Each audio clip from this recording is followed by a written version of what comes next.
Live हो गया live. Hello, good evening to all my dear students. मैं हूं अमित और आप देख रहे हैं मेरा यूट्यूब चैनल। हम लोगों ने कल जो पढ़ा था हम लोगों ने जो कल पढ़ा था वो पोलिनोमियल तक पढ़े थे। तो कल थोड़ा वॉइस में प्रॉब्लम आ रही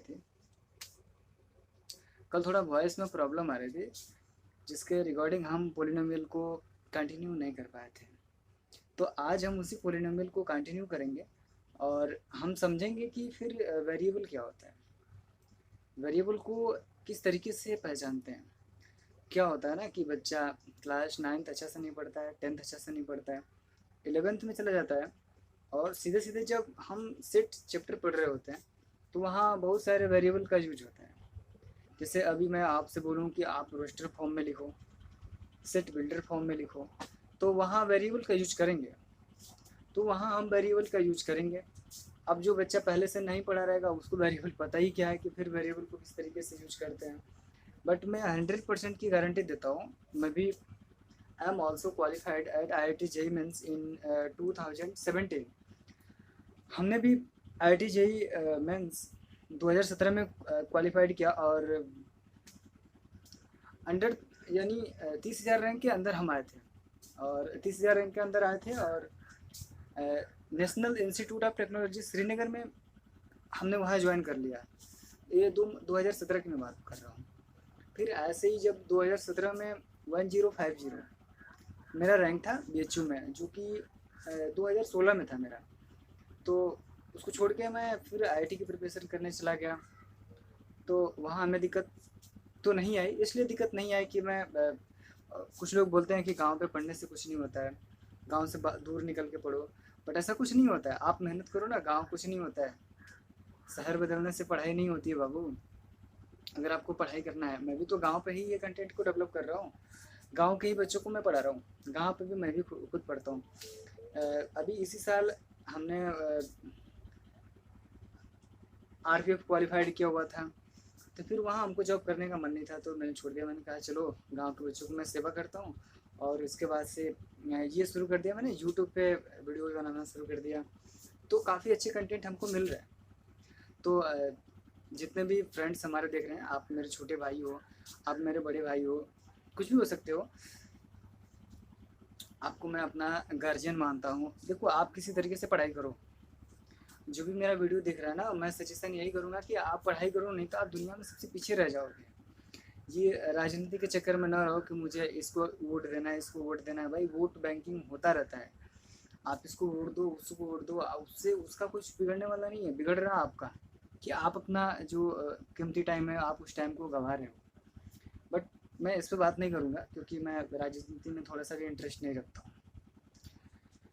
I am not interested in किसी भी राजनीति हो, चाहे कोई भी बेसिक फंडा हो। मैं इस पर थोड़ा सा भी प्रोसेस को नहीं वो करने चाहता हूँ।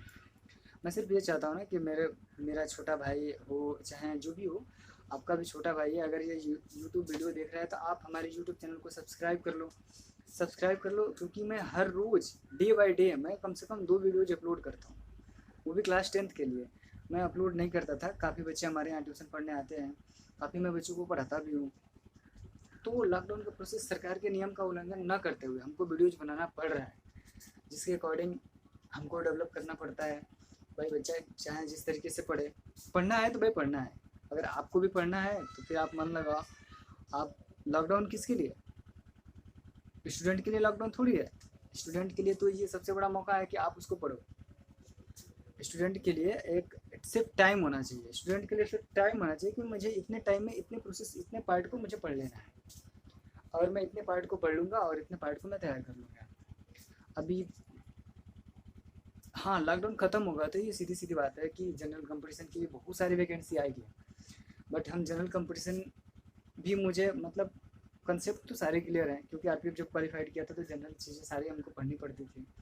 तो उस टाइम में पढ़ता था। तो हर रोज़ मैं रिक्वेस्ट करूँगा आपसे कि हर रोज़ आप कम से कम 10 घंटा पढ़ो। 10 घंटे से कम पढ़ोगे तो आप नहीं पढ़ाई कर रहे हो, फिर आपको पढ़ने का कोई मतलब ही नहीं होता है। आप दुनिया में सबसे पीछे चले जाओगे, तो फिर पीछे जाओगे और फिर वही ठोकरें खाओगे। तो आपको इसके अलावा और कुछ मिलेगा नहीं। सो मैं रिक्वेस्ट कर रहा हूँ, आप हमारा चैनल सब्सक्राइब करो ना करो, उससे मुझे मेरे ऊपर कोई प्रभाव पड़ने वाला नहीं है। बट आपको मैं लाइफ सिक्योर की बात बता रहा हूँ कि अगर आपको लाइफ सिक्योर करना है तो आपको पढ़ना पड़ेगा, और आपको कापी और पेन लेके आपको ही बैठना है, आपको ही पढ़ना है। हम तो यहाँ सिर्फ क्या करेंगे, हम तो यहाँ कंटेंट को डेवलप कर देंगे कि बेटा ये लिख लो, ये कर लो, ये कर लो, ये किताब पढ़ लो, आप R.D. शर्मा पढ़ लो, आप डॉक्टर मनोहर पढ़ लो, आप NCERT पढ़ लो, सिलेक्शन हो जाएगा, इसका सिलेक्शन। लोग बहुत सारे वीडियो बना रहे हैं कि इसका ये पढ़ लो, ये पढ़ लो। नहीं, ये गलत होता है। आप किसी एक राइटर की किताब पढ़ लो, NCERT ही पढ़ो। सबसे बेस्ट जो किताब होती है ना वो NCERT होती है। NCERT को आप पढ़ो और 100% गारंटी, मैं देता हूँ गारंटी, और मैं भी पढ़ूंगा NCERT।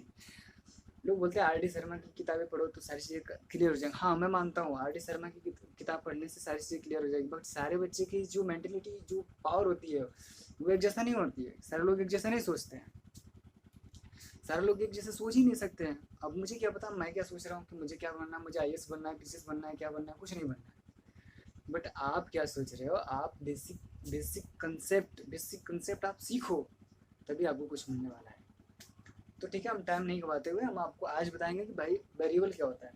देखो, मैं जो कंटेंट को डेवलप करता हूँ ना, बिल्कुल बेसिक, मुझे पता है कि जो गांव में बच्चा रहता है ना, वो कॉपी लिखना भी शुरू करेगा ना, तो हर चीज़ें एक साथ बताओगे तो वो उस चीज़ को नहीं पकड़ पाएगा, और उस वीडियो को यार क्या पढ़ा है, छोड़ो हटाओ। तो हमें तो लाइक चाहिए नहीं। हाँ, लेकिन देख रहे हो तो आपका भी कर्तव्य बनता है कि एक बार अगर आप सामने देख रहे हो तो लाइक और सब्सक्राइब तो जरूर कर दो, चाहे कोई भी हो, क्योंकि हम आपके लिए मेहनत कर रहे हैं। हाँ देखिए, रह गई बात वीडियोज़ की, तो वीडियोज़ की बातें होती हैं, हम भी आएंगे, तुम कहेंगे मेरा चैनल सब्सक्राइब करो, ये करो, वो करो, फंडा कुछ नहीं। बट आप देखो, जब मैं पढ़ाऊँगा ना तो बिल्कुल बेसिक से, बिल्कुल जड़ से मैं लेके जाऊँगा कि जो भी बच्चा पढ़े वो बिल्कुल शुरू से, जो उसकी रास्ता होता है ना, वो शुरू से सीखना शुरू कर दें। और मैं 100% की गारंटी देता हूँ कि आप 90+ मार्क्स लेके आओगे, 100% लेके आओगे। सिर्फ मैं जितनी चीज़ें पढ़ा रहा हूँ आप उसका एक नोट्स बना लो, रिवाइज मैं कराऊँगा, वो मेरी जिम्मेदारी है। आप हमारे चैनल को सब्सक्राइब कर लो, मैं वीडियोज आपको दूंगा, आपको सिर्फ कॉपी में लिख लेना है। मैं सारी चीज़ें पढ़ाऊँगा, मैथ्स भी पढ़ाऊँगा, साइंस भी पढ़ाऊँगा, इंग्लिश भी पढ़ाऊँगा, सारी चीज़ें पढ़ाऊँगा। आपको इसमें घबराने की कोई ज़रूरत नहीं है। बट आप आते देखते हैं पोलिनोमियल में आपको वेरिएबल पहचानने आना चाहिए, तभी आपको पोलिनोमियल आएगा। तो देखिए, पोलिनोमियल की मैं बात कर रहा हूँ। देखो, ये पोलिनोमियल है,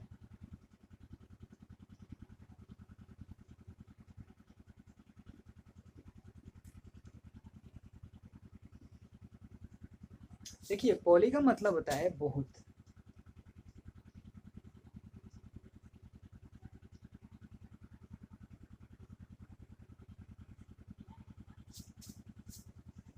देखिए, ये जो हमारा पोलिनोमियल है, पॉली का मतलब होता है बेटा मैनी, MANY, मैनी। और नोमियल का मतलब होता है बेटा टर्म, TERM। अब इसमें आप क्या समझते हो कि मैं जैसे जैसे लिख रहा हूँ आपको कॉपी में भी वैसे ही लिखना है, मैं जैसे जैसे लिख रहा हूँ कॉपी में वैसे लिखना है। मैं गोज देता हूँ तो आपको गोजना नहीं है, बट आपको सीधे सीधे लिखना है। बट अब मैं ऐसा नहीं करूँगा। देखिए, पॉली का मतलब होता है नहीं, और नोमियल का मतलब होता है टर्म। यानी एक ऐसा वेरिएबल, अभी मैं वेरिएबल बताऊंगा, एक ऐसा वेरिएबल जिसमें बहुत सारे टर्म, एक ऐसा वेरिएबल जिसमें बहुत सारे टर्म हो, मैनी टर्म्स, यानी बहुत सारे वेरिएबल हो,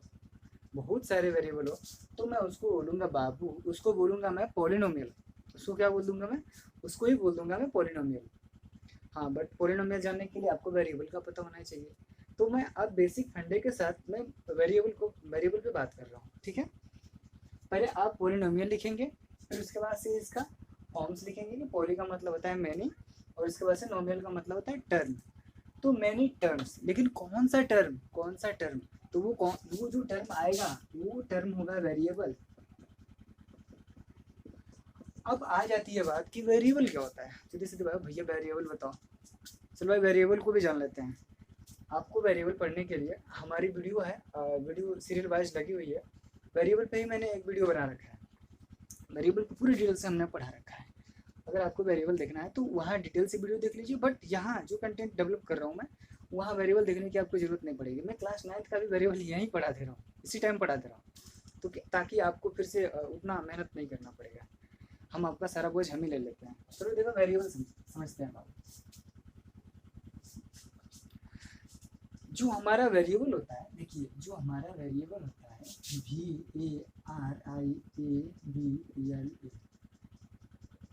VARIABL, देखिए ये जो हमारा वेरिएबल होता है, वेरिएबल इसको हमको समझना पड़ेगा, थोड़ा ध्यान से समझना होगा कि फिर इस वेरिएबल को किस तरीके से समझते हैं। देखिए जैसे वेरिएबल को किस तरीके से समझते हैं, जैसे आप समझ लो कि ये हमारा एक स्क्वायर है, ठीक है, मान लो स्क्वायर, अब तो बन गया रेक्टेंगल बट स्क्वायर मान लो। तो और इसकी साइड की मैं बात करूँ तो सपोज कर लो कि इसकी जो साइड है, वो एक्स, वो क्या है बाबू, एक्स है। लेकिन अगर आपसे अब घबराओ नहीं कि वेरिएबल आप पढ़ा रहे हो तो फिर ये क्या बताना, नहीं मैं इसका मैं बेसिक कंसेप्ट बता रहा हूँ, फिर ये आया कहाँ से, इसका मैं बेसिक कंसेप्ट बता रहा हूँ। अगर कोई बंदा आपसे पूछे कि इसका एरिया बता दो, चलो भाई, तो जब मैं इसका area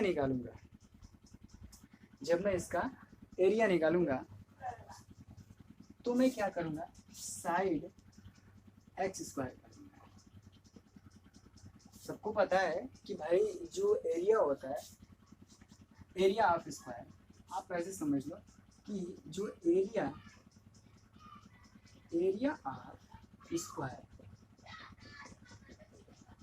of square is equals to क्या होता है, जो साइड होता है ना उसी का स्क्वायर कर देते हैं, साइड का स्क्वायर। वो हमारा साइड क्या है, तो हमने यहाँ साइड जो ले रखा है साइड, वो हमारा साइड क्या है, एक्स स्क्वायर। तो ये एक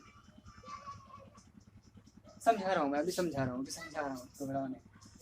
अगर मैं कहूँ बाबू आपसे कि इसका पेरीमीटर बताओ, अगर मैं कहूँ आपसे कि इसका क्या बता दो, पेरीमीटर बताओ, तो पेरीमीटर की बात करूँ, पहले एरिया पे बात कर लेते हैं। अगर मैं एक ऐसा स्क्वायर ले लूँ, छोटा सा स्क्वायर जिसकी साइड 3 सेंटीमीटर की हो, इसका एरिया निकालना हो, एरिया में क्या करेंगे, साइड का मल्टीप्लाई कर देंगे 3 इंटू 3, तो बेटा हो जाएगा 3 इंटू 3 इंटू 9 होगा, सीधी बात है। अगर मैं एक छोटा सा स्क्वायर ले लूँ जिसका साइड 2 सेंटीमीटर हो, अगर मैं इसका एरिया निकालना चाहूँ तो क्या होगा, 2 इंटू 2 इक्वल्स टू 4 होगा। भाई सीधी बात है कि स्क्वायर का जो हमारा, अगर बड़ा मैं एरिया ले रहा हूँ, समझ रहे हो बात मेरी, अगर मैं बड़ा एरिया ले रहा हूँ तो जो हमारा स्क्वायर होगा उसका, अगर मैं बड़ा साइड ले रहा हूँ तो जो उसका एरिया होगा वो बड़ा होगा, क्या होगा बाबू, बड़ा होगा। अगर मैं छोटा सा स्क्वायर ले रहा हूँ तो उसकी एरिया छोटी सी होगा ना। तो इन सभी चीज़ों से बचने के लिए एक ऐसे टर्म का मैं यूज करूँ,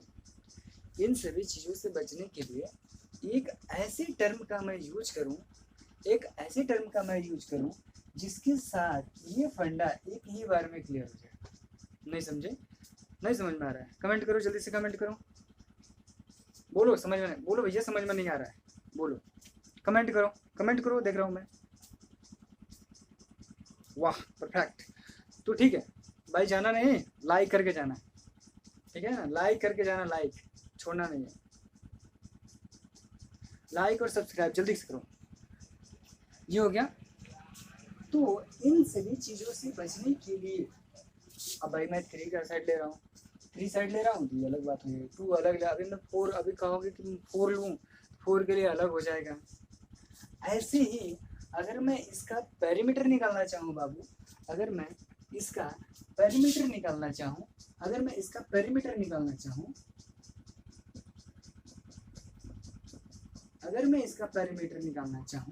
तो पेरीमीटर में क्या होता है बाबू, पेरीमीटर में सारी साइडों को मैं जोड़ देता हूँ, जैसे 3 + 3 + 3 + 3।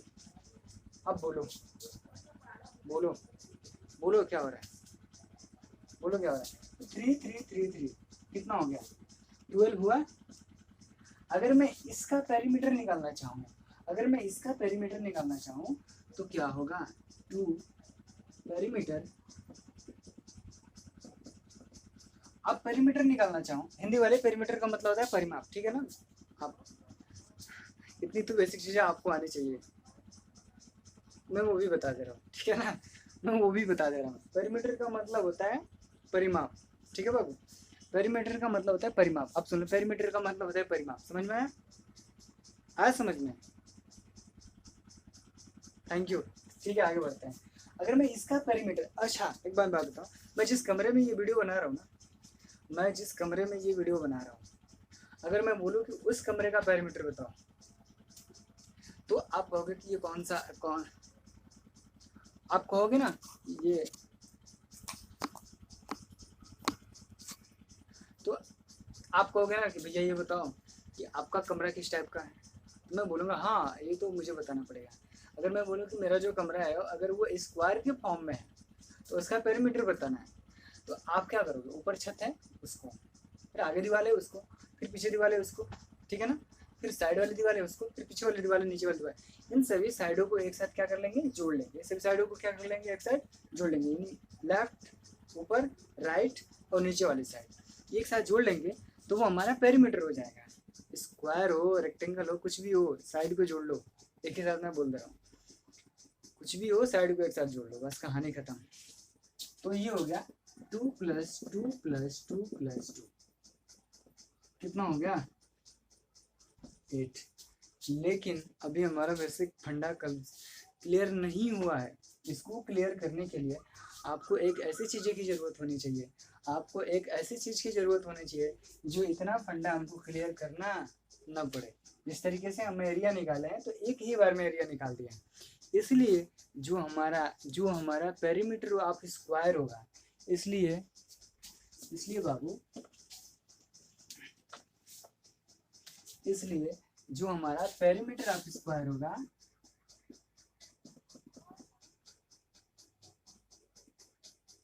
पेरीमीटर ऑफ स्क्वायर होगा वो क्या होगा,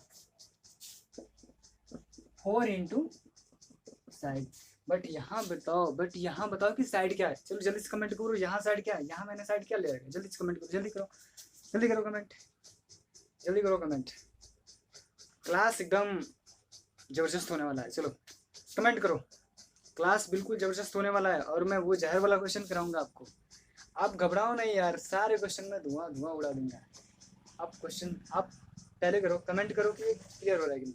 यहाँ साइड क्या है, वाह एक्स की तो बार लगा दिया, यहाँ साइड क्या है एक्स, 4 इंटू एक्स, और इसके पीछे हमने क्या लिखा था, एरिया लिखा था ना, ऊपर लिख लेना बेटा, एरिया क्या था, साइड का स्क्वायर था, तो यहाँ साइड क्या थी, एक्स का स्क्वायर। अब यही बात हमको क्लियर करनी थी कि अगर किसी भी फार्मूले को डिराइव करने के लिए जो लेटेस्ट